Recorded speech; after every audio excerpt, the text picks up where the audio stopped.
Selamat petang, salam sejahtera. Terima kasih karena bersama dengan saya di Nazilin Unity Channel.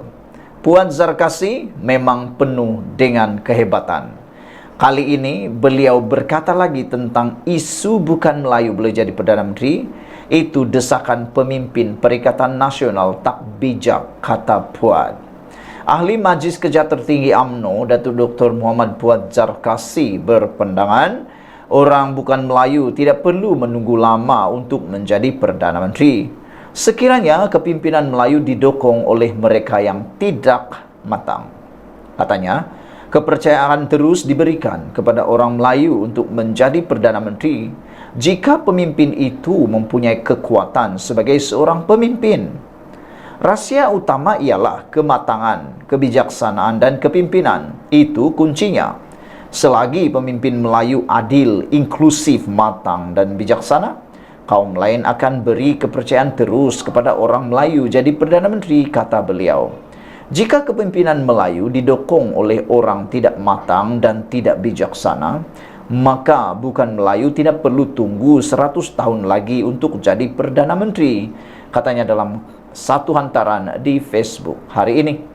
Ketua Pemuda Bersatu Wan Ahmad Faisal Wan Ahmad Kamal sebelum ini mencadangkan supaya Anwar Ibrahim meminda Perlembagaan Persekutuan supaya hanya orang Melayu boleh jadi Perdana Menteri.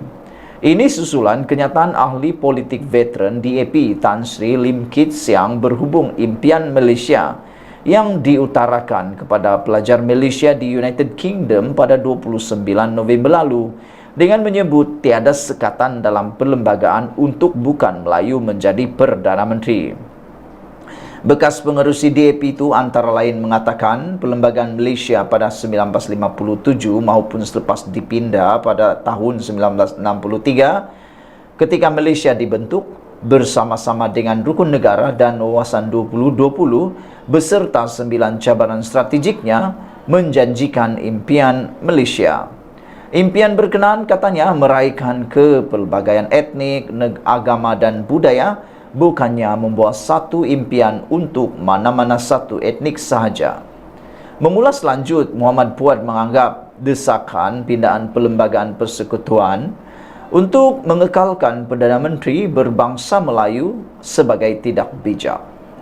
Pemimpin Perikatan Nasional PN mengambil peluang untuk panaskan lagi isu Perdana Menteri bukan Melayu yang dimainkan oleh Tan Sri Lim Kit Siang. Tiada keperluan untuk memindah perlembagaan negara. Sudah 66 tahun Malaysia merdeka. Orang Melayu kekal jadi Perdana Menteri, kata Puan Zarkasi. Beliau berkata Malaysia tidak perlu meniru situasi politik di negara Fiji yang mengakibatkan penggulingan Perdana Menteri Mahendran Chaudhry oleh Jeneral Sitiveni Rabuka pada tahun 2000 atas faktor politik kaum.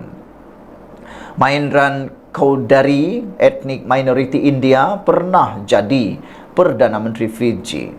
Partinya menang pilihan raya. Jeneral Rabuka buat kop detak ataupun rampasan kuasa agar etnik Fiji dapat balik jawatan Perdana Menteri. Adakah politik tidak bijaksana itu mahu dicontohi? Tidak perlulah Perikatan Nasional mainkan isu ini untuk raih sokongan orang Melayu. Lupakanlah kaedah tepuk atap atau langkah. Itu pun jenis kop detet juga, katanya lagi. Berita dipetik daripada BH Online. Sekian dulu untuk kali ini. Jangan lupa tinggalkan komen dan tekan butang subscribe. Kita jumpa lagi. Bye-bye. Selamat petang, salam sejahtera. Terima kasih karena bersama dengan saya di Nazilin Unity Channel. Yang kita tunggu-tunggu akhirnya muncul. Rafizi mencabar seorang pempengaruh Perikatan Nasional untuk berdebat dengan beliau. Saya tunggu dan tunggu debat ini. Kalau benar YB Viral ini berani dan mempunyai fakta, mempunyai isu dan betul dan benar, pergilah berdebat dengan Rafizi Ramli. Karena kebanyakan yang dia viralkan itu mempunyai jawaban yang perlu didengar juga oleh orang yang terpengaruh oleh YB Viral. Beranikah YB Viral untuk berjumpa dengan Rafizi Ramli? Walaupun beliau kata Rafizi dah gila ke, kata beliau. Jemput bakar saya, Rafizi cabar YB Viral debat di podcast. Menteri Ekonomi Rafizi Ramli telah menyampaikan jemputan rasmi kepada pengguna TikTok pro Perikatan Nasional PN yang memuat naik video yang menyelar kerajaan dan dasar-dasarnya. Menurut timbalan Presiden PKR itu, pempengaruh menyebarkan pembohongan tidak berasas kepada pengikut mereka adalah antara ancaman terbesar yang dihadapi kerajaan hari ini. Dengan adanya platform media sosial terutamanya TikTok, mereka berleluasa menyebarkan fitnah dan pembohongan. Mereka akan memainkan sentimen demi sentimen yang tidak memberikan gambaran dan perspektif sebenar, yang akhirnya memesongkan kefahaman rakyat mengenai satu-satu perkara. Apabila ditanya di parlimen, pemimpin politik mereka sendiri tidak boleh jawab, kata Rafizi.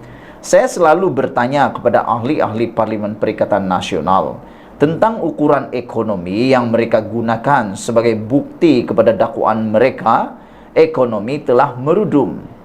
Mereka tergagap-gagap dan tersipu-sipu seperti kerangga yang lari bertempiaran, kata Rafizi melalui hantaran media sosial hari ini. Rafizi memberi amaran bahawa netizen yang menyebarkan pembohongan tidak berasas serta orang lain yang mengulas mengenai siaran sedemikian boleh diheret oleh polis, malah berdepan tindakan sivil jika perlu. Akhirnya, seperti lazimnya, ramai walaun-walaun yang terdedah mati katak dalam perjuangan. Sedangkan pemimpin mereka kaya raya dengan kereta besar, pangkat dan pension mereka, kata Rafizi lagi. Ahli Parlimen Pandan itu memetik contoh seorang pempengaruh yang menggunakan nama YB Viral di TikTok yang sering memuat naik video di platform yang menyelar kerajaan dan dasar-dasar kerajaan. Saya berpendangan budaya ini perlu ditangani. Cara menanganinya adalah supaya pemimpin atau pimpinan politik seperti saya berdepan sendiri dengan rakyat dalam satu sesi untuk menjawab dan bertanya. Rakyat tanya, saya jawab. Saya tanya kepada rakyat untuk berkongsi pemahaman. Maka wajarlah rakyat jawab, kata beliau. Tetapi dengan syarat, janganlah berselindung di belakang identiti digital yang disalahguna untuk mencipta pembohongan.